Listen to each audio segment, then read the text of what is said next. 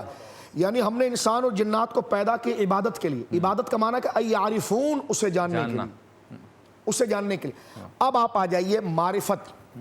اللہ نے یہ نہیں فرمایا کہ ہم نے اپنے علم دلانے کے لیے پیدا کیا, فرمایا نہیں, اپنی معرفت کے لیے پیدا کیا. اس لیے جو اللہ کے نیک بندے ولی ہو جاتے ہیں ان کو ہم جو ہے وہ عارف باللہ کہتے ہیں, عالم باللہ نہیں کہتے.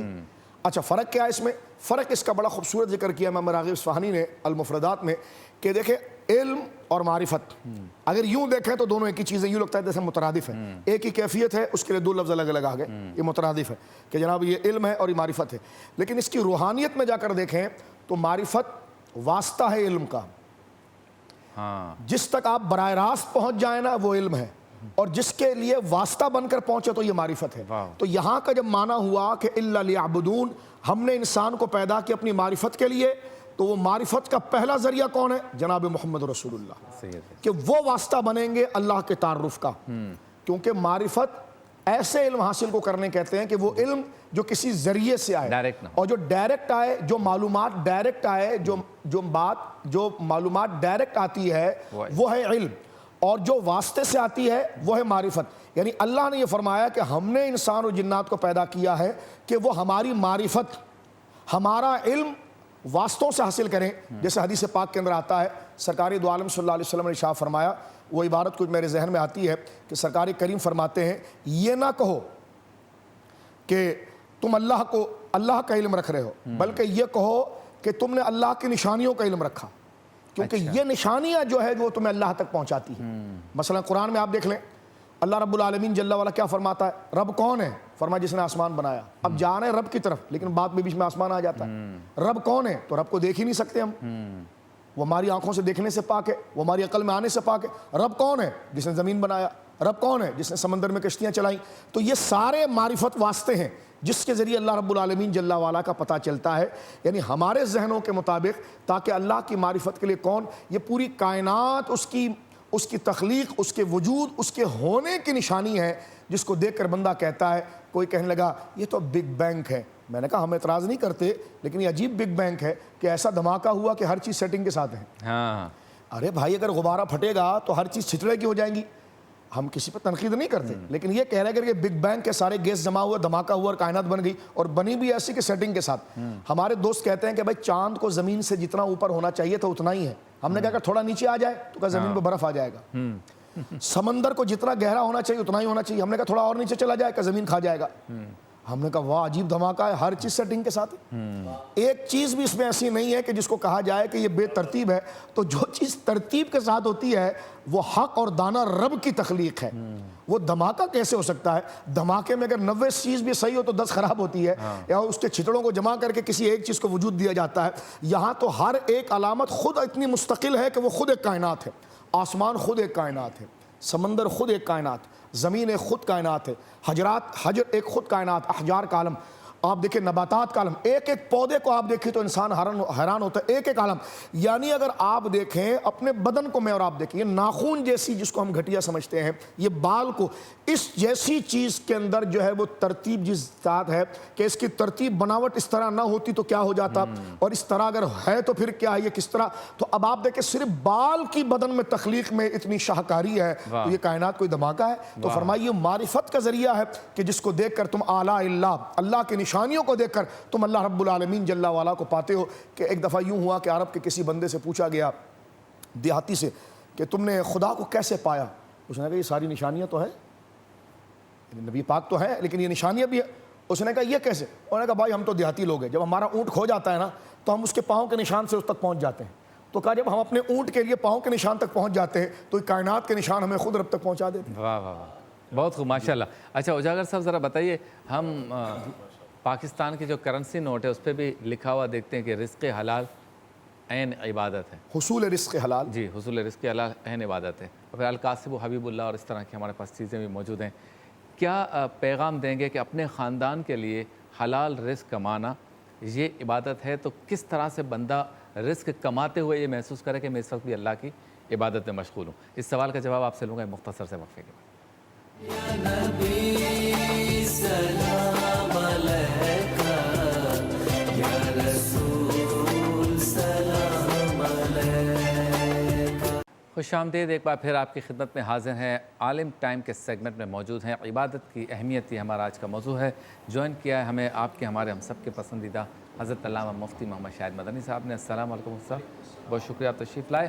اور وقفے پہ جانے سے پہلے علامہ نثال اجاگر صاحب کے سامنے سوال رکھا تھا. حصول رزق جو ہے یعنی رزق کمانا، یہ بھی حلال رزق کمانا یہ بھی عبادت میں شامل ہے. تو بندہ کس طرح محسوس کرے اپنی دکان پر، اپنے آفس پر، اپنی تجارت کی جگہ پر، اپنے سفر میں جو تجارت کے لیے کیا، محنت مشقت کرتے وقت جب وہ اس کی ارننگ کر رہا ہو تو کس طرح محسوس کرے کہ وہ اللہ کی عبادت کر رہا ہے؟ جی بسم اللہ الرحمن الرحیم.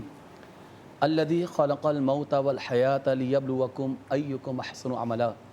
ہم نے موت اور زندگی کو اس لیے تخلیق کیا تاکہ تمہاری جانچ ہو تمہیں کون اچھے عمل کر کے لاتا ہے. آپ دیکھیں اس آیت میں غور کریں تو پتہ چلتا ہے کہ انسان کی زندگی کا مقصد جو ہے وہ عبادت ہے. جس طرح شاہ صاحب نے آیت مبارکہ تلاوت کی وما خلقت الجن والانس الا لیعبدون. تو ہماری زندگی کا مقصد ہی کیا ہے؟ وہ ہے عبادت. جب انسان اللہ کو مانتا ہے نا تو اللہ کی بھی ماننا شروع کر دے. ہم قرآن کو مانتے ہیں، قرآن کی مانیں، رسول کو مانتے ہیں، رسول کی مانیں. اب دیکھیں قرآن میں شرط کیا لگائی جا رہی ہے؟ ایکم احسن عملا. اکثر عمل مطلوب نہیں ہے، احسن عمل مطلوب ہے. واہ. جب انسان یہ غور کرتا ہے کہ مجھے اچھے اعمال کرنے ہیں تو وہ اپنی زندگی کو سنوارتا ہے. آپ اس کی مثال یوں سمجھیں کہ جب انسان زندگی گزار رہا ہے تو دیکھے گا کہ سمندر میں کشتی چلانے کے لیے پانی کا ہونا ضروری ہے، مگر وہ پانی اور کشتی میں آ جائے تو کشتی غرق ہو جائے گی. اب زندگی کا سفر کرنا ہے زندگی کے سمندر میں، تو اب انسانی حیات کی جو بقا ہے وہ کشتی کے ذریعے ہے. اب کشتی کے اندر پانی نہیں آنا چاہیے. اب مال کمانا یہ انسانی ضرورت ہے، انسانی احتیاج ہے. اس کے بغیر زندگی کا سفر ممکن نہیں ہے بظاہر.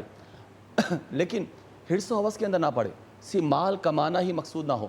دیکھیں مال جو ہے وہ دنیا کی زینت بھی قرار دیا گیا ہے قرآن کے اندر، اور اسے آزمائش بھی، فتنہ بھی قرار دیا گیا.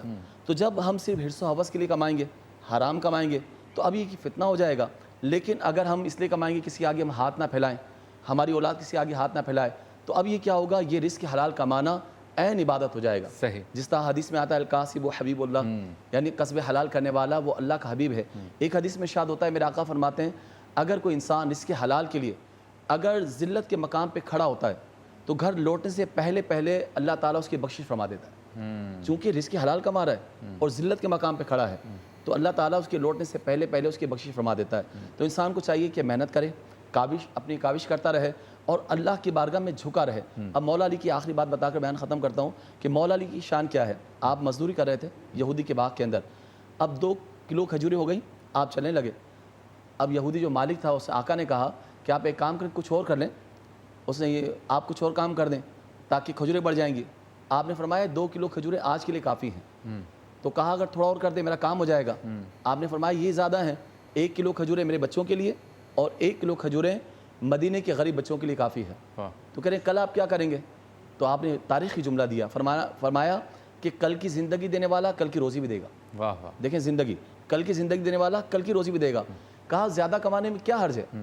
مولا علی نے پھر کتنا خوبصورت جملہ دیا، فرمایا کہ اگر میں حرام کماؤں تو اگر حرام کمایا جائے تو عذاب ہوگا اور زیادہ کمایا جائے تو حساب ہوگا. اور علی وہ ہے جو اپنے مولا سے، مولا کے عذاب سے بھی ڈرتا ہے اور مولا کے حساب سے بھی ڈرتا ہے. کیا بات. تو یہ زندگی ہے کہ انسان بہت زیادہ دنیا میں لگ جائے اور دنیا کے لیے وقف ہو جائے تو یہ انسان کی زندگی مقصد نہیں ہے. بہت خوب. اچھا سوال ہے ہمارے سارے دیکھنے والوں کے لیے اور صحیح جواب دینے والے کو ایم فار مریم کا ملے گا گفٹ ہیمپر. سوال آج کا ہے، ہجرت کے موقع پر غار ثور میں سرکار دو عالم صلی اللہ علیہ وسلم کے ساتھ کون سے صحابی تھے؟ ہجرت کے موقع پر سرکار دو عالم صلی اللہ علیہ وسلم کے ساتھ غار ثور میں کون سے صحابی رسول تھے؟ صحیح جواب جو دیں گے انہیں ملے گا ایم فار مریم کا گفٹ ہیمپر. مفتی شاہد صاحب ذرا یہ بتائیے عبادت کی عادت کیسے ہو؟ آپ کا اگر سوال نامکمل ہوا تو وقفے پہ آ کے واپس لے دیں، تمہیداً بتا دیں، پھر اس کو کنٹینیو بھی کر لیں گے. بسم اللہ الرحمن الرحیم. هو القادر هو الحق هو المعین. عبادت کی عادت